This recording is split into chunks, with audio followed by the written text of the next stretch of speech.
शेतीचं क्षेत्र किती जास्त आहे आणि किती कमी आहे याच्यावर काही फरक पडत नाही। तुम्ही त्या शेतीचा प्रत्येक इंच लढवतायत का याच्यावर मात्र खूप काही फरक पडत असतो। शुद्ध बीजापोटी फळे रसाळ गोमटी, तुमचं बीज तुमचं बियाणं जर का शुद्ध असेल, चांगल्या क्वालिटीचं असेल तरच तुमचं उत्पन्न हे तुमच्या अपेक्षेप्रमाणे किंवा त्याच्यापेक्षा जास्त निघू शकतं। पारंपरिक शेती की नवीन प्रयोग करून केलेली शेती, नवीन प्रयोगाला भांडवल नसल्याने रडत बसायचं की पारंपरिक आणि नवीन प्रयोग या दोघांचा मध्य साधून दोघांना सोबत आणायचं। एक बियाणं जमिनीत टाकल्यानंतर जर एकाचे 1000 बियाणं आपल्याला परत मिळत असतील तर एकाच्या 1000 पट का आपल्याला उत्पन्न मिळत नाही? किंवा त्यापेक्षा अजून पुढे जाऊन सांगेल की दिवसेंदिवस भारतातले शेतकरी कमी का होत आहेत? आपण शेती करतोय की व्यवसाय करतोय ह्या नजरेने आपण कधी शेतीकडे पाहिलंय का? ह्या अशा बऱ्याचशा प्रश्नांनी मी नवीन एपिसोड तुमच्यासाठी घेऊन आलेलो आहे। नमस्कार, मी डॉक्टर गणेश पाटील स्वागत करतो तुमचं माझ्या YouTube चॅनल मध्ये, ज्याचं नाव आहे माय प्रॉब्लेम्स माय सोल्युशन। आपल्या चॅनल मध्ये आपण जास्तीत जास्त लोकांना वेगवेगळ्या मुद्द्यांवर प्रोत्साहित करण्याचं काम करतो। आजचा आपला मुद्दा आहे की शेती का परवडत नाही। मी म्हणतो, कोण म्हणतं शेती परवडत नाही? काही छोटे छोटे बदल आहेत, ते जर तुम्ही केले तर तुम्हाला शेती 4 पट उत्पन्न देऊ शकते। माझ्या काही मित्रांनी तसे बदल थोडेसे करून पाहिलेत, त्यांना त्यांचे अनुभवही आलेले आहेत आणि त्यांना त्याचं उत्पन्न 2 पट 3 पट जास्तीचं मिळालेलं पण आहे। मग त्याच्यात कोणते घटक असतील जे तुम्हाला त्याच्यात वापरता येऊ शकतात, तर त्याचे मी 2 भाग केलेले आहेत। बघा, शेती करताना महत्त्वाचे घटक काय आहेत? खते, पाणी, बियाणं, फवारणी आणि मजुरी। ह्या घटकांवर अवलंबून लोक म्हणतात की आम्हाला शेती परवडत नाही। मी म्हणतो अजून पुढे जाऊन त्याचे काही उपघटक आहेत ज्याच्यात पारंपरिक शेती, जोडधंदा, मल्टीलेअर शेती, साठवणूक पद्धत, व्यवसाय आणि नफा या सगळ्यांच्या व्याख्या व्यवस्थित क्लिअर नसल्यामुळे आपल्याला शेती परवडत नाही। चला तर प्रत्येक मुद्द्याला आपण आता हात लावतोय की ज्या मुद्द्यामध्ये काय बदल केल्यानंतर आपल्याला शेतीचं उत्पन्न हे 3 ते 4 पट करता येऊ शकतं। पहिला मुद्दा खते। बघा, काय होतंय की खतांच्या बाबतीमध्ये सगळ्यात जास्त गोष्ट जर काय असेल तर ती अपूर्ण ज्ञान आहे की का खत काम करत नसेल, का रासायनिक खत जास्त काम करत असेल, का सेंद्रिय खत काम करत नसेल, किंवा रासायनिक खत टाकल्यानंतर आपल्याला झाडामध्ये तात्पुरतं तेज दिसतं पण त्यानंतर झाड नाराज झाल्यासारखं का असतं, किंवा वर्षानुवर्षे रासायनिक खत वापरल्यामुळे किंवा वर्षानुवर्षे काहीतरी केमिकल घटक जमिनीत टाकल्यामुळे आपल्या जमिनीची काही क्वालिटी घसरते का, याचा आपण कुठलाही विचार करत नाही। आपण फक्त एकच लक्षात ठेवतो, जमिनीत काय चाललंय यापेक्षा पिकात काय चाललंय। खतांच्या बाबतीमध्ये फक्त अपूर्ण ज्ञान किंवा परस्पर सल्ला घेणं गरजेचं नाही, तर त्याचा पूर्ण अभ्यास करणं गरजेचं आहे। युट्यूबला किंवा कृषी केंद्रांमध्ये किंवा तुम्हाला कृषी अधिकाऱ्यांकडे असे बरेचसे पुस्तकं मिळतील, बरेचसे व्हिडिओज मिळतील ज्याच्यात खतांच्या बाबतीत तुम्हाला पूर्ण माहिती घेता येऊ शकते। पण आपण इतर वेळेस अर्धा तास रस्त्यावर एका मित्राशी बोलण्यात, गप्पा करण्यात वेळ वाया घालवू, पण आपण शांतपणे बसून माझ्या जमिनीला खत नीट लागू का पडत नाहीये, माझ्या जमिनीला सेंद्रिय खत मी वापरू शकतोय का, रासायनिक खत वापरायचंय तर कोणतं वापरायचंय, याचा अभ्यास मी युट्यूबवर किंवा कुठल्याही माध्यमातून करायला तयार होत नाही। तर सगळ्यात पहिली गोष्ट, माझी पारंपरिक शेती किंवा रेग्युलर शेती जे पण करतायत त्याच्यात माझी तरुण मंडळींना किंवा शेतकरी बंधूंना ही विनंती आहे की तुमची आधी जी मानसिकता आहे ना ती फिक्स करा की तुम्ही तुमच्या जमिनीकडे कोणत्या नजरेने पाहताय। तर मुद्दा आहे की खते कसे काम करतात त्याचं मी एक छोटंसं डेमो तुम्हाला अगोदर देतो। बघा, काय आहे की खतांच्या बाबतीत ही जर जमीन असेल, या जमिनीमध्ये हे जर तुमचं मूळ असेल, समजा आता मी हे माझं बोट म्हणजे जर मूळ पकडलं तर मी याला आता असं उभं कापतो, असं कापतोय आणि हा तुकडा बाजू काढल्यावर जो समोरचा भाग तुम्हाला दिसणार आहे, समोरून जो दिसणार आहे तो भाग म्हणजे हा भाग समजा। आता हे मूळ असं होतं, मी इथून कट केलंय, तर मुळाचा भाग असा असतो की त्याला एक बाहेरचं आवरण असतं। हे कोणतं मूळ आहे तर हे मूळ आहे जे जमिनीतलं शेवटचं पांढरं मूळ असतं तुमच्या झाडाचं, जे एकदम नाजूक, लवचिक आणि खूप असं स्मूथ असतं। त्या पांढऱ्या मुळाच्या बाहेरचं जे आवरण आहे हे आवरण फार महत्त्वाचं असतं। आता ही जमीन आहे, या जमिनीत हे मूळ आहे. इथं जर का खताचा काही भाग पडलाय, इथं जर का पाणी आहे, तर हे पाणी इथून या मुळाच्या या पेशींमधून मुळामध्ये जाणार असतं. बघा, इथून जर ते जाणार आहे, त्याचं अजून मी मोठं झूम करून चित्र तयार केलंय की ही जर ती पेशी असेल, हा जो गोल आहे, ही जर ती पेशी असेल, ही पेशीला जागोजागी तिच्या तिच्या पेशीची जी बॉर्डर आहे तिला असे जागोजागी छिद्र असतात आणि ह्या छिद्रांच्या मधूनच तुमचं बाहेरचं जमिनीतलं मटेरियल जे आहे ते मध्ये जातं मुळांच्या, म्हणजे इथून. हे मध्ये गेल्यानंतर ते इथं येतं आणि इथून मग ते परत मध्ये जातं आणि मग ते ह्या मुळाच्या वेगवेगळ्या वाहिन्यांमधून ते वरती झाडाकडे पोचवलं जातं. म्हणजे मुद्दा काय आहे, हा जो पोर आहे, हे जे छिद्र आहे पेशीचं, हे फार महत्त्वाचं आहे. या छिद्राची जी साईज असेल त्या साईजचंच पार्टिकल, त्या साईजचाच कण जमिनीतून मध्ये घुसू शकतो. या जमिनीतला जो काही तुमचा खताचा भाग असेल तो जितका या छिद्रातून जाण्यायोग्य असेल तितकंच तुमचं खत मध्ये जाऊ शकतं. याच्या बाजूला तुम्ही कितीही खत ठेवलं, हे मूळ तुम्ही खतात जरी पुरून ठेवलं, पण जर ते खताचा जो काही शेवटचा अणूचा घटक आहे, जो मायक्रो घटक आहे त्या खताचा, तो जर समजा या छिद्रांमधून जाण्याचे योग्य नसेल, या छिद्राच्या साईजपेक्षा तो घटक जर मोठा असेल आणि छिद्र छोटं असेल, तर हा खताचा भाग तिथं पेशीमधून मध्ये जाऊ शकत नाही. जर जमिनीत टाकलेला भाग, याच्या भोवतालचा भाग मुळाच्या या पेशींमधून जर मध्ये जाण्यासाठी एक टिपिकल मायक्रॉन मध्ये ती साईज असते त्या पोर्सची, म्हणजे सेंटीमीटरचाही बऱ्याचसा पैकी बारीक बारीक बारीक तुकडे केल्यानंतरचा 6वा डेसिमल पार्ट तुमचा मायक्रॉन मध्ये येतो आणि तो भाग इतके बारीक छिद्र जर असेल आणि त्याच्यातून जर खत जाणार असेल, तर तुमचं सेंद्रिय खत बाहेर जमिनीवर पडलंय, ते कुजेल कधी, ते विरघडेल कधी, त्याची तेवढी बारीक साईज तयार होईल कधी, आणि मग ते जमिनीतल्या घटकांमधून पाणी पडल्यानंतर थोडंसं विरघडून मग ते मुळ्याजवळ जाईल कधी, मग ती मुळी त्याला शोषेल कधी. म्हणून सेंद्रिय, गावरानी खत, कोंबडी खत हे लगेच काम करत नाही. तुम्ही यावर्षी खत टाकलं, बऱ्याचदा पुढच्या पिकाला ते चांगलं लागू पडलेलं आपल्याला दिसतं. त्याच्या उलट रासायनिक खत ऑलरेडी त्यांनी ते तेवढ्या मायक्रॉन मध्ये तयार झालेलं असतं, पाण्यात विरघडल्या ते तेवढं बारीक बनतं आणि या पेशीचं जे छिद्र आहे या छिद्रातून ते सहज पास होतं. म्हणून रासायनिक खत टाकल्यामध्ये जातं आणि लगेच झाडाला मिळतं आणि म्हणून झाड लगेच ताजतवानं होतं किंवा त्याची रिझल्ट तुम्हाला दाखवते. हे झालं बेसिक. आता मला सांगा, रासायनिक खत फास्ट काम करतंय पण ते तुमच्या झाडाचं नुकसान करतंय. मग असं काही करता येऊ शकतं का की जेणेकरून सेंद्रिय खत किंवा नैसर्गिक पद्धतीचं खत या छिद्रांमधून लवकर पास होईल? जर ते या छिद्रांमधून लवकर पास होत असेल तर ते रासायनिक खतांपेक्षा कधीही चांगलंच राहील आणि ते तुमच्या झाडाला नुकसान देणार नाही, तुमच्या जमिनीचं नुकसान होणार नाही. बघा, जनरली काय आहे, कोणाचीही विष्ठा ही झाडांसाठी खत आहे. माणसाची असो, प्राण्यांची असो, गायीची, म्हशीची, कुणाचीही. मग ती जर असेल तर आपण मोठ्यात मोठा प्राणी हत्ती एवढा पकडा, त्याची विष्ठा धरा, नाहीतर तुमच्या डोळ्याला जे दिसत नाही जंतू, मायक्रो ऑर्गॅनिझम्स, त्यांची विष्ठा धरा. दोघं पण खतच आहे. पण मायक्रो ऑर्गॅनिझमची जी विष्ठा आहे ती त्याच लेवलला, मायक्रो लेवलची राहील, त्याचे अणू त्या लेवलला राहतील, ते लवकर मध्ये जातील आणि मुळांकडून शोषले जातील. म्हणजे आता आपल्याला मोठ्यात मोठी जी विष्ठा आहे तिचं विघटन करून ती मायक्रो मध्ये जर आपण आणली तर ती मात्र लवकर पोहोचेल.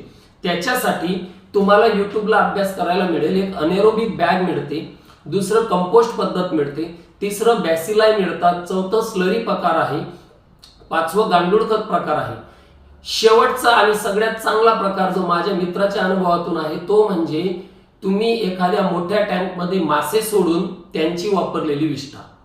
बघा काय असतं अनेरोबिक बॅग मध्ये. अनेरोबिक बॅगचा अर्थ काय? एरोबिक म्हणजे काय? हवेतले. अनेरोबिक म्हणजे हवेशिवाय. अनेरोबिक बॅग मध्ये एका बंदिस्त काळ्या रंगाच्या पिशवीमध्ये, जिथं बाहेरून सूर्याचा उजेड येत नाहीये, जिथं बाहेरून हवा येत नाहीये, अशा जागेत तुम्ही टाकलेलं खत किंवा तुम्ही सडवायला टाकलेल्या गोष्टी, मग तुमचं गवत असो, कचरा असो, तुमच्या काही खतांचा भाग असो, जे असेल ते जर तुम्ही त्याच्यात टाकलं तर ते जमिनीवर बाहेर पडलेल्या शेणखतापेक्षा शेणखताला विघटन व्हायला जर 1 वर्ष लागत असेल तर अनएरोबिक बॅग मध्ये तेच काम 8 ते 10 दिवसातच होऊन जातं. दुसरी गोष्ट, अनएरोबिक बॅग मध्ये जे सडलेलं खत आहे ते फक्त पाणी स्वरूपातच बाहेर निघतं. त्याच्यामुळे तुम्हाला स्लरी करताना येणारा वास वगैरे या गोष्टी येत नाहीत. तुम्ही युट्यूबला अनएरोबिक कंपोस्ट बॅग नाव टाकून तुम्ही भारतभर ते शोधू शकतात. माझ्या अंदाजे 20-25 हजाराला ती बॅग मिळते. नाही तुम्हाला तशी करायची तर तुम्ही त्याला काहीतरी जुगाड करून टाका. मला माहिती आहे माझे शेतकरी मित्र जुगाड करण्याच्या बाबतीत खूप चांगले आहेत आणि त्या प्रकारे तुम्ही अनएरोबिक खत कसं तयार करता येईल त्याचा अभ्यास करा. दुसरं कंपोस्ट खत, त्याची पद्धती तुम्हाला मिळून जातील. तिसरं बॅसिलाई. बॅसिलाई मध्ये काय करायचं असतं की एक बॅक्टेरिया मिळतात जे आपल्याला ते खत विघटन करून देतात. म्हणजे ते बॅक्टेरिया जर तुम्ही जमिनीत सोडले, ठिबक सिंचनाद्वारे जर ते सोडले तर ते बॅक्टेरिया साध्या पाण्यातूनही सोडू शकतात. तर ते बॅक्टेरिया काय करतात की ते जमिनीत गेल्या गेल्या त्यांना मिळेल ते खातात. फक्त या गोष्टी आपल्याला डोळ्यांना दिसत नाहीत. ते मिळेल ते खातात आणि ते खाल्ल्यानंतर ते पचतं. पचल्यानंतर जे विघटन होऊन बाहेर निघतं, जी त्यांची शी, जे डोळ्याला दिसत नाही, जी त्यांची विष्ठा असते ती त्या झाडासाठी एकदम मायक्रो लेवलला मुळातून पास होण्या इतक्या योग्य क्वालिटीची आणि उत्कृष्ट प्रतीचं ते खत असतं. मग ते घरच्या घरी कसं तयार करता येऊ शकतं? साधी स्लरी वापरा. एक मोठा ड्रम घ्या, अर्धा लिटर दही टाका, किलोभर गुळ टाका, थोडं शेणखत टाका जुनं कुजलेलं, रोज ते हलवत राहा. बॅसिलाई वाढत राहतील. जेव्हा ठिबक लावायचंय दर 10 दिवसाला तुम्ही पाणी भरताय, एक ड्रम तुम्हाला फक्त तुमच्या वेंचुरीच्या बाजूला ठेवायचंय. ज्या वेळेस पाणी भरताय तेव्हा रोज प्रत्येक वेळेस तुम्हाला ते त्याच्यात सोडायचंय. जोपर्यंत तुमच्या मातीमध्ये ओलावा आहे तोपर्यंत ते बॅक्टेरिया जिवंत राहतील, पण कमीत कमी तोपर्यंत तरी ते त्या ठिकाणी गेल्यावर ती मातीतली सगळी घाण खातील आणि ती सगळी विष्ठा त्यांची पडेल, ती झाडाच्या मुळाजवळ पडेल. म्हणजे काहीही न करता 100-150 रुपयामध्ये तुम्ही प्रत्येक पाणी भरताना तुमच्या झाडांना उच्च क्वालिटीचं सेंद्रिय खत देताय. आपण करत नाही. बघा काय आहे, ज्या पद्धती मी या व्हिडिओमध्ये सांगणार आहे पद्धती सोप्या, कमी खर्चाच्या आहेत, फक्त आपण करत नाही. जर मोठं पीक आपण घेत असू, जर डाळिंब, द्राक्ष असं मोठं पीक आपण घेत असू तर त्याच्यासाठी आपण सगळे प्रयोग करायला तयार असतो.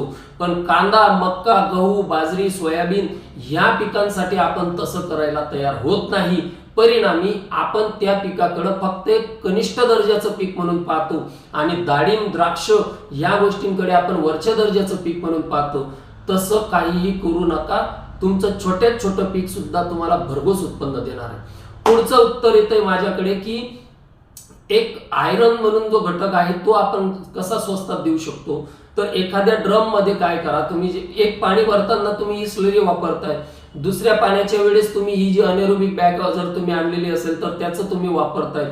तिसऱ्या वेळेस तुम्ही काय करू शकता की लोखंड जे आहे तुमच्याकडे, पत्रा भंगार जे काही पडलेलं असेल ते एका डब्यामध्ये टाका, एक ड्रम मध्ये टाका, त्याच्या 200 लिटरचा 100 लिटरचा जो असेल तो त्याच्यात टाका आणि ते सोडू द्या. ते त्या ठिकाणी विरघळेल, त्याचं सगळं असं काळपट गंजलेलं पाणी तयार होईल. ते जे लोखंडाचे मायक्रो अणू जे आहेत ते अणू त्या पाण्यामध्ये विरघळल्यासारखे असतील, ते पाण्यात फिरतील पण ते त्या रूट्स मधून शोषण्यायोग्य राहतील. ते पाणी तुम्ही प्रत्येक वेळेस पाणी ज्या वेळेस भरताय त्यावेळेस सोडत चला आणि तो एक नवीन बदल तुम्हाला पाहायला मिळेल. युट्यूबवर तुम्ही व्हिडिओ पाहू शकतात बऱ्यापैकी. एखाद्या झाडाच्या कुंडीमध्ये जर एखादा खिळा टाकून दिला तर त्या झाडाच्या वाढीमध्ये काय बदल झालेला आहे. जर एक नुसता मातीत खिळा ठेवला तर एवढा बदल घडू शकतो. जर तुम्ही बारीक लेवलमध्ये एकदम सूक्ष्म लेवलला जर का तुम्ही तुमच्या झाडाला आयरन देत असाल, लोखंड देत असाल तर त्याचे फरक नक्कीच तुम्हाला दिसते. याच्यातला सगळ्यात अजून एक चांगला प्रयोग आहे जो तुमचा वार्षिक खूप खर्च वाचू शकतो. कारण यात जास्तीत जास्त तुम्हाला शेतामध्ये लागणारी गरज ती आहे ती म्हणजे युरिया आणि मायक्रोन्यूट्रियंट्स. बघा, एक छोटंसं कुंडी तयार करणे किंवा त्याच्या आजूबाजूला थोडीशी भर तयार करून एक छोटंसं मोठं 15x20 एक कुंड तयार करू शकतात किंवा 15x15 एक कुंडी तयार करू शकतात तुम्ही. त्याच्यात तुम्ही याचा कागद टाका, शेततलावचा कागद टाका, त्या कागदाला तुम्ही पॅक करा, वॉटरप्रूफ करा. याच्यात तुम्ही मासे सोडून द्या, वरून ग्रीन नेट टाकून द्या. काय होईल, त्या माशांना तुम्ही तुमचं काही भरड खायला दिलं तरी ते खातात, पण त्या माशांची जी विष्ठा आहे ती त्या पाण्यात विरघळलेली राहील. It is a very rich source of urea. त्या पाण्यामध्ये तुम्ही जेव्हा जेव्हा पाणी भरणार आहात तेव्हा तेव्हा तुम्ही त्या पाण्यातला काही भाग हा वेंचुरी मधून म्हणा किंवा डायरेक्ट पाणी टाकण्याच्या पद्धतीतून म्हणा तुम्ही तो सोडायचा आहे आणि मग तुम्ही तो बदल बघायचा आहे. एक छोटीशी कुंडी तुमच्या वर्षभराचा खताचा खर्च भागवू शकते. एकदा करून बघा.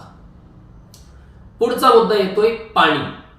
बघा काय असतं की मॅक्झिमम लोकांचा असा गैरसमज असतो की भरपूर पाणी पाजलं की मग जमीन ही शांत असते, थंड असते आणि झाडाला ती पोषक असते. तर तसं काही असतं. हा विषय डोक्यातून एक काढून टाका. तुमच्या झाडाच्या मुळाच्या भोवती जो ओलावा आहे तो ओलावा त्याला ते मातीतले घटक शोषायला मदतीचा असतो आणि त्याच्यातलं जे पाणी आहे ते शोषलेलं पाणी झाडाच्या वाढीसाठी पोषक असतं. त्या व्यतिरिक्त उरलेलं एक्स्ट्राचं पाणी झाडाच्या काहीही कामाचं नसतं. पण तुम्ही जर का पाणी हे वाहून जाणारं किंवा ऋतुमानानुसार जर का एक्स्ट्राचं किंवा कुठलाही अभ्यास न करता जर वापरत असाल तर त्याचा काही उपयोग होत नाही. इस्रायल सारख्या देशामध्ये संपूर्ण शेती ही ठिबक सिंचनवर आहे. तुम्ही तुमची जमिनीत पाण्याचा निचरा होईल याची सोय केली पाहिजे. जर का जमिनीचा निचरा होत असेल तर उताराच्या विरुद्ध किंवा आडवी पेरणी तुम्ही केलेली पाहिजे. तुम्ही ड्रिप पद्धत वापरलेली पाहिजे. त्यातल्या त्यात तुम्ही तुमच्या जमिनीचा पीएच पाहून पाण्यामध्ये काही टाकता येईल का त्याचा विचार केला पाहिजे. तुरटी वापरून 20 रुपयाची तुरटी वापरून सुद्धा लोकांनी 2 पटीने उत्पन्न घेतलेलं आहे.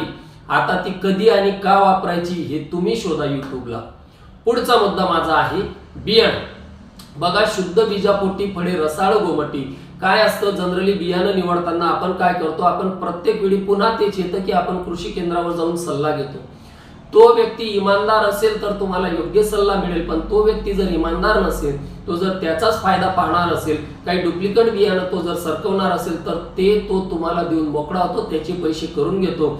नुकसान तुमचं होतं. म्हणून निवड करताना जनरली काय केलं पाहिजे तुम्ही की शेजारी पाजारी तुमचे जे शेतकरी आहेत किंवा ज्यांनी शेतीमध्ये भरघोस उत्पन्न घेतलेलं आहे, तुम्हाला युट्यूबला बातम्यांना साम टीव्हीला अनेक शेतकऱ्यांच्या यशोगाथा तुम्हाला ऐकायला मिळतात. अशा लोकांशी संपर्क साधून तुम्ही त्यांनी वापरलेलं बियाणं आपल्याला वापरता येईल का त्याचा एक अंदाज घेतला पाहिजे. तुमच्या गावात कोणाला चांगला अनुभव आला असेल एखाद्या बियाण्याचा तर त्याचा अंदाज तुम्ही घेतला पाहिजे. नाहीच काही तर तुम्ही कृषी अधिकाऱ्यांना विचारलं पाहिजे. कुठल्याही प्रक्रियेने तुम्हाला त्या ठिकाणी चांगलं बियाणं मिळणं गरजेचं आहे. तुम्ही त्याची वॉटर टेस्ट करू शकता. पाण्यात बियाणं टाकायचं, जे खाली गेलं ते चांगलं आहे, जे तरंगलं ते खराब आहे. अंदाजे तुम्हाला 100 मधून 2 बिया 3 बिया वरती तरंगांना दिसल्या तर ते नॉर्मल असतात. पुढचा आहे फवारणी. हा फार महत्वाचा आणि नाजूक घटक आहे. फवारणीमध्ये काय प्रॉब्लेम आहे की आपण 2 प्रकारच्या फवारणी करतो, एक कीटकनाशक एक तणनाशक. बघा जेव्हा जेव्हा तुम्ही अति तणनाशकाचा वापर करताय तेव्हा तेव्हा त्याचा परिणाम तुमच्या इतर पिकावर होतोय. जर कोणी कितीही म्हणत असेल की या तणनाशक फवारणीने फक्त तणच मरणार आहे, तुमच्या झाडाला काही इजा होणार नाही, तर ते खोटं आहे. त्याने तुमच्या मूळ प्रकारच्या पिकाला इजा होतेच. जे तणनाशक तुम्ही वापरता त्याच्यानंतर तुम्हाला एक अंदाज येतो की त्यानंतर काही दिवसांसाठी तुमच्या झाडांची वाढ ही थांबलेली असते. तणनाशक वापरल्यानंतर तुमच्या झाडांना नवीन फुटवा फुटणं थांबून गेलेलं असतं. इतकंच नाही तर तणनाशकाच्या अतिवापरामुळे तुमच्या मूळ पिकाची अन्न ग्रहण करण्याची क्षमता सुद्धा कमी होते. साध्या भाषेत तुम्ही त्याला आर्टिफिशियली आजारी पाडता. अशा वेळेस तुमचं तणनाशकाचा खर्च हा वेगळा असू शकतो. तुम्ही तणाला कंटाळलेले असाल पण मूळ पिकाला त्रास होऊन जर तुम्ही तण काढणार असाल तर फायदाच काय आहे. तर माझं एक म्हणणं असं आहे की फक्त प्रत्येक वेळी कृषी केंद्राचा सल्ला न घेता तुम्ही काही वेळेस स्वतः तण कसं पुन्हा पुन्हा कमी करता येईल त्याच्यासाठी काही नैसर्गिक पद्धती आहेत का याचा विचार जास्त करून केला पाहिजे. युट्यूबला तुम्हाला त्याची पण माहिती मिळून जाईल. नाहीच काही तर पीक पेरणीच्या अगोदर तुम्ही प्रत्येक वेळी पुन्हा पुन्हा उलट पालट करून जमिनीवर पाऊस पडल्यानंतर उगवलेल्या जे तण आहे त्याची नांगरणी करून किंवा त्याची वखरणी करून तुम्ही जास्तीत जास्त बी कमी करू शकता. समजा तुमच्या शेतात जर तण उगवलेलंच असेल तर त्याला बी येण्याच्या अगोदर तुम्ही ते काढून घेतलं तर मात्र तुम्हाला जास्तीचा फायदा होतो. एकदा बी तयार झाल्यानंतर तुम्ही तण कितीही काढलं त्याचा फायदा होत नाही. नवीन बी जमिनीत पडून गेलेलं असतं, नवीन तणासाठी जागा मिळालेली असते. म्हणून फवारणी करताना शक्यतो एकच काळजी घ्या. जसं डॉक्टरांच्या आमच्या भाषेत सांगितलं की जास्त उच्च लेवलचं अँटीबायोटिक दिल्यानंतर जसं पेशंट अशक्त पडतं तसं तुमचं तणनाशकाच्या किंवा तुमच्या पेस्टिसाइडच्या फवारणीनंतर झाड नाजाद झालेलं असतं, त्याच्यासाठी प्रिकॉशनरी फवारणी काही मिळते का, तर ती मिळते. बघा, नीमचा अर्क, शॅम्पू, तेल या गोष्टी वापरल्या तर एक कडू अर्क तयार होतो, ज्याच्यामध्ये तुम्ही नीमचा अर्कासोबत मिरची आणि लसण वापरू शकतात, ज्याच्यामध्ये तुम्हाला तो जो एक अर्क तयार होतो तो असा कडू अर्क तयार होतो की कुठल्याही पिकावर जर का एखादं कीड येत असेल तर ते कीड ते कडू खात नाही. तर तुमच्या झाडाचा पाला हा कंटिन्यू तुम्ही तो कडू जर ठेवला दर 15 दिवसाला, तर मात्र ती फवारणी मारल्याने येणारं कीड जे आहे ते त्याच्यावर येत नाही. पुढचा मुद्दा आहे मजुरी. बघा, काय होतं, जे तुमच्याकडे नाहीये या गोष्टीवर तुम्ही जास्त लढत असतात की मजूर नाहीये, मजूर नाहीये, मजूर नाही. तुमच्याकडे काय आहे याच्यावर लढा. बघा, माझं म्हणणं आहे की सहकुटुंब तुम्ही जोपर्यंत या शेतीमध्ये उतरत नाही, लढत नाही, तोपर्यंत तुम्हाला शेती परवडत नाही. शेती ही तुमची एक फॅक्टरी आहे, त्या फॅक्टरीचे तुम्ही मालक आहात आणि त्या मालकाच्या जागेवर बसून जर तुम्ही फक्त कर्मचाऱ्यांकडून काम करून घ्यायची इच्छा ठेवत असाल तर मात्र तुम्हाला त्याच्यातून काही फायदा होणार नाही. उलट मी या मताचा आहे, ज्या गोष्टीचे तुम्ही मालक आहात ती अधिक चांगली कशी होईल याच्यासाठी तुम्ही स्वतः लढणे हे चांगलं असतं.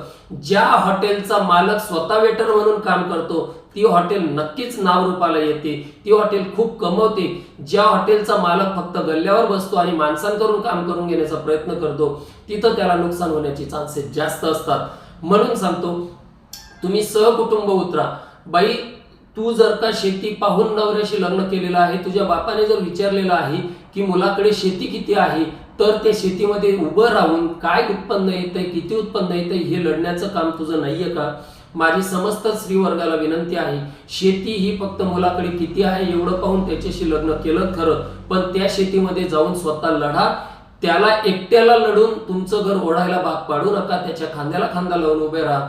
तुम्ही पत्नी म्हणून, अर्धांगिनी म्हणून त्याच्या सोबत जर गेलेले आहात तर तुम्ही त्याच्या सोबतच शेतात लढलं पाहिजे. तुमचं उत्पन्न हे 2 पटीने नाही 3 पटीने वाढून जाईल. तर हे होते प्रमुख मुद्दे. याच्यानंतर काही उपघटक आहेत ज्याच्यामध्ये पारंपरिक शेती आणि नवीन प्रयोग यांची सांगड करता येईल का. बघा, जळगाव जिल्ह्यामध्ये काही लोकांनी उन्हाळ्याचा विचार करून उन्हाचा तापमानाचा अंदाज घेऊन खजूर शेती चालू केलेली आहे. मग खानदेशात जर खजूर शेती होऊ शकते तर मग आपल्याकडे होऊ शकते का, त्याला काय अभ्यास लागेल याचा विचार झाला पाहिजे. बघा, काही ठिकाणी चामोमाईलची शेती केली जाते. माझं म्हणणं असं आहे की फक्त पारंपरिक शेती करत बसू नका. तुमच्या शेतीला काहीतरी तुम्हाला लघु उद्योग किंवा काहीतरी जोडधंदा हा जोडावा लागेल. काही नवीन नवीन प्रयोग तुम्हाला करावे लागतील. तुमच्या पिकाचा आलेला अंकुर खोडल्यावर नवीन फुटवा फुटला तर 1 फांदीपेक्षा 2 फांदीने उत्पन्न वाढेल का याचा विचार करा. छाटणी करायची असेल तर छाटणी केल्यानंतर नवीन उत्पन्नाला किती फायदा होईल त्याचा विचार करा. प्रत्येक प्रकार करताना त्याच्यात 2 सरींवर प्रयोग करायचा, 2 सरींवर प्रयोग दुसरा करायचा, 2 सरींवर प्रयोग तिसरा करायचा. प्रत्येकात बदल बघा. एका तुकड्याला मास्यांचं पाणी सोडून बघा, एका तुकड्याला स्लरी सोडून बघा, एका तुकड्याला अनेरोबिक बॅगचं सोडून बघा. काय फरक पडतो तुम्हाला कळेल. जे योग्य वाटलं ते वापरा. जर तिघांचं मिश्रण करता आलं तर तिघं वापरा. नवीन नवीन प्रयोग केल्याशिवाय तुम्हाला शेती परवडत नाही. आणि त्यातल्या त्यात जर तुम्ही त्या पारंपरिक शेतीला ऍडव्हान्स शेतीची जर जोड केली तर मात्र तुम्हाला शेती अजून परवडणार. पुढचा मुद्दा आहे मल्टीलेअर शेती. मल्टीलेअर शेतीचा अर्थ असा होतो की एकाच शेतीमध्ये वेगवेगळे थर तयार करणे. जसं की एक पपईचं झाड आहे ते 15 फूट उंच जाईल, त्याच्यानंतर 2 नंबरला लिंबूचं झाड येईल, ते त्याच्या खाली असेल, लिंबू लिंबूच्या जागी अन्न घेईल, पपई पपईच्या जागी अन्न घेईल. त्याच्या खाली तिसरा भाग येतो, त्याच्यामध्ये मग तुम्ही लिंबूच्या जागी डाळिंब वापरा, डाळिंबच्या जागी कापूस वापरा, त्याच्यामध्ये मग मेथी मुळा. काय मुद्दा असा आहे की वेगवेगळ्या थरात वेगवेगळ्या वेळेला येणारं पीक आहे, त्या पिकाची ऍडजस्टमेंट कशी करता येऊ शकते, त्यानुसार मल्टीलेअर शेती करता येईल का त्याच्याकडे पण तुम्ही लक्ष दिलं पाहिजे. जर वेगवेगळ्या थरात तुम्ही शेती करत असाल तर एका वर्षाला एक उत्पन्न न घेता एका वर्षाला तुम्ही 3-3, 4-4 प्रकारची पिकं तेवढ्याच छोट्याशा जमिनीत घेऊ शकता. पुढचा विषय येतोय माझा की जोडधंदा. जोडधंद्यामध्ये काय आहे की आतापर्यंत अनुभव असा आहे की एक पॅटर्न जर तुम्ही तयार केला की ज्याच्यामध्ये तुम्हाला शेतीकडे तुम्ही दर महिन्याला येणारा पगार म्हणून पाहिलं तर मात्र तुम्हाला तो पगार तयार करता येऊ शकतो. बघा, शेतात तुमचं एखादी झाप असते, झोपडी असते किंवा तुम्ही स्वतः राहत असतात, त्याच्या आजूबाजूला तुम्ही एका वर्षाला फक्त लिंबूची झाडं लावून ठेवायची. 4 बाजूला एक अर्धा एकर मध्ये तुम्ही लावले, मध्ये लावले, त्याच्यामध्ये मग काय दुसऱ्या वर्षी तुम्ही त्याला कंपाऊंड करा, तिसऱ्या वर्षी तुम्ही त्याच्यात कोंबडी सोळा काही सोळा, मी माळकरी माणूस आहे पण पर्यायाने मला या गोष्टी सांगाव्या लागतात. तुम्ही त्याच्यामध्ये कुठला ना कुठला तरी जोड व्यवसाय सोडा, तो सोडल्याशिवाय तुम्हाला परवडणार नाही. त्याच्यामध्ये पोल्ट्री आहे, शेततलावातले मासे आहेत, मधमाशी पालन हा सगळ्यात दुर्लक्षित प्रकार आपल्याकडे आहे. जर तुम्ही मधमाशी पालन केलं तर त्याचे तुम्हाला इतके फायदे होतील की तुमच्या प्रत्येक पिकाचं जे पॉलिनेशन होतं ते पॉलिनेशन करण्यासाठी त्या मधमाशा खूप फायदेशीर ठरतील. रसवंती आहे, चिक्की आहे, रेशीम उद्योग आहे, मशरूम अळंबी आहे, सेंद्रिय गूळ आहे, कृषी पर्यटन आहे, शेती आहे, बऱ्याचशा गोष्टी आहेत. याच्यात काही गोष्टींना खर्च मुळीच लागत नाही, भांडवल लागत नाही. ते व्यवस्थित मॅनेज केले तर 2 कोंबडीचे 4 कोंबडी, 4 कोंबडीच्या 16 कोंबडी करता येतात. फक्त तुमची लढण्याची तयारी आहे का? पुढचा विषय आहे तुमच्या शेतीचा प्रत्येक इंच लढवणे. तुम्ही शेतात राहत असाल, तुमच्या घराची जी भिंत आहे त्याच्या बाजूचा एक इंच सुद्धा तुम्ही सोडला नाही पाहिजे. तुमच्या विहिरीची गोल रिंग आहे, त्या रिंगच्या बाजूचा एक इंच सुद्धा तुम्ही सोडला नाही पाहिजे. तुम्हाला तुमच्या बांधाची जी कॉर्नर आहे ते तुम्ही सोडले नाही पाहिजे. तुमच्या मूळ पिकानंतर मध्ये जर का काही तुम्हाला मुळा मेथी काही घेता येत असेल बांधावर, ते सुद्धा तुम्ही सोडलं नाही पाहिजे. नाहीच काही तर तुमच्या धाब्याचं, तुमच्या घराचं जे टेरेस आहे, जे पत्रे असतील किंवा तिथं काही जे धाबं तुम्ही म्हणतात त्याच्यावर तुम्ही काही वेल सोडू शकताय का, त्याचा तुम्ही विचार केला पाहिजे. कुठेही मिळो, कसंही मिळो, फक्त उत्पन्न आणि पैसा मिळो या नजरेने जेव्हा तुम्ही शेतीचा एक इंच लढवणार, तुम्हाला शेती नक्कीच परवडेल. पुढचा मुद्दा असा आहे की आपण एक व्याख्या आधी क्लिअर केली पाहिजे की शेतीचं उत्पन्न म्हणजे काय. तर फक्त उत्पन्नावर लक्ष नका ठेवू, तर त्यातून मिळणाऱ्या नफ्यावर लक्ष ठेवा. नफा वाढवायचा असेल तर उत्पन्न वाढवावं लागेल आणि भांडवल कमी करावं लागेल. उत्पन्न वाढण्यासाठी आता मी जेवढे प्रयोग दिले हे करायचे आहेत आणि भांडवल कमी करण्यासाठी तेच प्रयोग मधून तुम्हाला काही प्रयोग वापरता येतील. बघा, तुम्ही सेंद्रिय किंवा अनेरोबिक किंवा स्लरी या गोष्टी जर देत राहिले तर 100 रुपयात तुमची जर 1 युरियाची बॅगेचं काम होत असेल तर 1000-1400 रुपये तुमचे तिथं वाचताय, म्हणजे भांडवल कमी झालं. उत्पन्न वाढवण्यासाठी एक इंच जर तुम्ही लढत असाल तर याचा अर्थ 1 एकर शेतीमध्ये तुम्ही 2 एकर शेती इतकं काम करताय, भांडवल उत्पन्न वाढलं. मल्टीलेअर शेती जर केली तर एका वर्षाला 1 पीक न घेता तुम्ही 3 पिकं किंवा 4 पिकं घेताय, याचा अर्थ तुम्ही उत्पन्न वाढवलं, भांडवल कमी होऊन जाईल. म्हणजे नफा वाढवणं हे आपलं टार्गेट आहे. त्याच्यासाठी उत्पन्न वाढणं गरजेचं आहे आणि भांडवल कमी होणं गरजेचं आहे.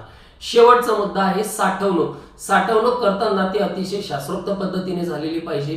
पुढचा भाग की भाव जास्त असेल तर काय. जनरली असं पाहण्यात आलेलं आहे की जर का एखाद्या पिकाचा भांडवल खर्च जो तुमचा टाकलेला आहे त्याच्यापेक्षा दुपटीने तुम्हाला नफा मिळतोय, पण अजून नफा मिळण्याच्या अपेक्षेने जेव्हा तुम्ही त्या गोष्टीची साठवणूक करतात त्यावेळेस होतं काय की साठवल्यामुळे ती गोष्ट झिजते. कांदे असो, कापूस असो, त्या गोष्टींचं वजन कमी होत चालतं एकीकडे, आणि एकीकडे तुम्ही भाव वाढीची अपेक्षेने बसलेले असतात. थोडासा भाव वाढतो की नाही हे मला माहित नाही, पण जर तोच भाव कमी झाला तर आधीच तुमचं साठवणूकच्या अगोदर जे वजन होतं, जी क्वालिटी होती, जे एक्स्ट्राचं वजन होतं त्या वजनात ते जाणार होतं आणि तुम्हाला समजा त्यावेळेस जो एक्स भाव मिळणार होता, आता तुम्ही साठवणूक केल्यानंतर तो भावही कमी झालाय, वरून तुमचं वजनही कमी झालंय. साध्या भाषेत जास्त लोभात पडण्यापेक्षा ज्या वेळेस तुमच्या उत्पन्नापेक्षा जास्तीचा तुम्हाला भाव मिळतोय किंवा 2 पट 2.5 पटीचा भाव तुम्हाला मिळतोय, अशा वेळेस तुम्ही असेल नसेल ते अर्जंट विका. तिथेही आपण गोंधळ करतो, थोडंसं विकतो थांबतो, कधी कधी थोडंसं विकतो थांबतो. त्याच्याने कधी कधी तुम्हाला एक गॅम्बलिंग सारखं होऊन जातं की तुम्हाला कधी कधी खूप चांगला भाव सापडून जातो, पण कधी कधी असं होतं की 1 ट्रॉली कांदी या वेळेस मी 2000 रुपया रेटने विकलं, पुढच्या वेळेस 1 ट्रॉली 3000 रुपया रेटने विकलं, अजून भाववाढीसाठी थांबलो आणि पुढचे 10 ट्रॉली मग मी 700 रुपयाने विकलं. असेही अनुभव माझ्या बऱ्याचशा काही मित्रांना आलेले आहेत. त्याच्यामुळे साठवणूक करण्या अगोदर 4 वेळा विचार करा की साठवणूक किती काळासाठी करायची आणि ते कधी काढायचंय. एकदा का तुम्हाला भाव मिळाला तर 4 सोडून 5 ट्रॅक्टर लावा, पण एकाच वेळी सगळं काढून मोकळं होता येईल का याचाही विचार करा. आणि शेवटचं मला तुम्हाला एकच मुद्दा सांगायचा आहे, तो असा आहे की उत्पन्नाच्या जर तुम्हाला एखाद्या वर्षाला तुमचा खर्च वगैरे सगळं भागून जर का 1,00,000 रुपये नफा होत असेल तर माझी विनंती आहे की त्याच्यातला कमीत कमी 25% भाग हा पुढच्या वर्षी ते उत्पन्न 2,00,000 कसं काढता येईल किंवा आता जे मी प्रयोग दिलेले आहेत त्याच्यातला काही भाग कसा वापरता येईल याच्यासाठी करा। नक्कीच या वर्षी 1,00,000 आलेत, तुम्ही त्याच्यातनं 25,000 रुपये या आता दिलेल्या कुठल्या तरी प्रयोगांमध्ये टाकलेत, पुढच्या वेळेस ते 1,00,000चे 1.5 किंवा 2 झालेले राहतील, त्यावेळेस तुम्ही अजून 50 टाकू शकतात। असे बरेचसे चांगले शेतकरी मी पाहिलेले आहेत, त्यांची मी एक मुलाखत तुम्हाला आणून देणार आहे की ज्यांनी शेतीतलाच उत्पन्नातला काही भाग शेतीतच टाकलाय आणि ते आज करोडपती लोक आहेत। म्हणून मी सांगतोय, कोण म्हणतं शेती परवडत नाही, परवडते, फक्त त्याच्यात जे नवीन नवीन कमी खर्चाचे चांगले प्रयोग आहेत ते प्रयोग करण्याची आपली दाट इच्छा पाहिजे, शेतीकडे व्यवसाय म्हणून पाहण्याची इच्छा पाहिजे आणि नफा काय असतो हे समजून घेण्याची इच्छा पाहिजे, तरच तुम्हाला आम्हाला शेती परवडेल। अन्यथा पारंपरिक दुसऱ्याच्या भरोशावर दुसऱ्याच्या सल्ल्याने जर शेती करणार असू तर मात्र आपण त्या वर्गात मोजू ज्या वर्गाची कायम ओरड असते की शेती परवडत नाही। अपेक्षा करतो माझे आतापर्यंतचे जेवढे व्हिडिओ आहेत सगळे तुम्हाला आवडतात, त्याच्यातले सगळे मुद्दे जे आहेत ते व्यवस्थित मांडलेले असतील। जर चुकून माझ्याकडून माझ्या व्हिडिओमध्ये काही एखादा मुद्दा राहून गेला असेल किंवा एखाद्या गोष्टीवर तुम्हाला काही मार्गदर्शन हवं असेल तर तुम्ही मला नक्की कमेंट करा। माझ्या व्हिडिओमध्ये एखादा मुद्दा तुम्हाला पटलेला नसेल तर तेही मला सांगा, तुमच्या मताचा नक्कीच विचार केला जाईल। माझा व्हिडिओ जास्तीत जास्त लाईक करा, शेअर करा आणि सबस्क्राईब करा। रामकृष्ण हरी।